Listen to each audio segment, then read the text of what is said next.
वसुंधरा संदीप पडलवार, मी वर्ग 9वी क मधली विद्यार्थिनी आहे आणि मी हे सांगणार आहे की हे आपण रासायनिक खतापासून कसं वाचू शकतो आणि जैविक खत कसं तयार करू शकतो। आणि येणाऱ्या काळामध्ये जमिनीची सुपीकता घटत चाललेली आहे, दिवसेंदिवस शेतीचं पीक उत्पादन कमी होत चाललेलं आहे आणि याच्यापासून आपल्या आरोग्यालाही धोका आहे। तर आपण विषयुक्त उत्पादन कसं करू शकतो, आपलं आरोग्य कसं निरोगी ठेवू शकतो आणि याच्यापासून जमीन ही सुपीक राहील याच्यामुळे। आणि गाईच्या शेणापासून तयार झालेले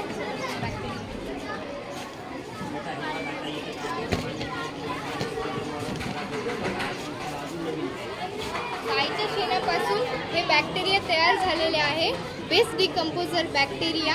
आणि 1 ग्राम हे बॅक्टेरिया याच्यामध्ये टाकायचं आहे। मी कृती सांगते तुम्हाला। 200 लिटर पाणी घ्यायचं आहे आणि त्याच्यामध्ये 2 किलो गूळ घ्यायचा आहे आपण, आणि याच्यामध्ये टाकलेलं आहे ऑलरेडी। तर गूळ घ्यायचा आहे आणि 2 किलो गूळ घ्यायचा आहे।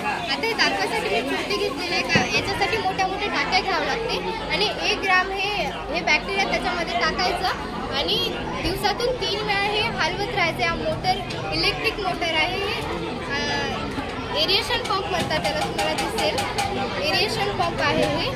आणि याची प्राइस 4-5 हजार आहे। तर शेतकऱ्यांना घेणं होत नाही, गरिबांना घेणं होत नाही, म्हणून हे टेक्निकली हे कूलरची मोटर लावून तयार केलेलं आहे। याच्याने या मशीनचं हे कार्य आहे की याच्याने ऑक्सिजन येतं आणि याचं बुलबुले फुटल्यानं ऑक्सिजन होतं। आणि गूळ याच्यामध्ये टाकायचं काम आहे की गूळने बॅक्टेरिया मल्टिपल्सने वाढतात। मल्टिपल्सने म्हणजे मिलियन आपण किती तयार करू शकतो। आणि एक वेळा जर आपण याच्याने हे औषध याच्याने जर हे खत तयार केलं तर पुन्हा बार आपल्याला करायची गरज सुद्धा नाही। यातच थोडंसं घेऊन दुसऱ्या याच्यामध्ये टाकू शकतो आणि याच्यामध्ये सगळ्या प्रकारचे व्हायरस, किडे, बॅक्टेरिया जे युजफुल आहेत आपल्या शेतीसाठी। आणि हे खत फळबागासाठी पण उपयोगी आहे आणि आपण आता फुलांची वगैरे त्याच्यासाठी पण आहे, आपण करू शकतो आणि बार करायची गरज नाही। आणि 200 लिटर एका एकरसाठी पुरेसे आहे।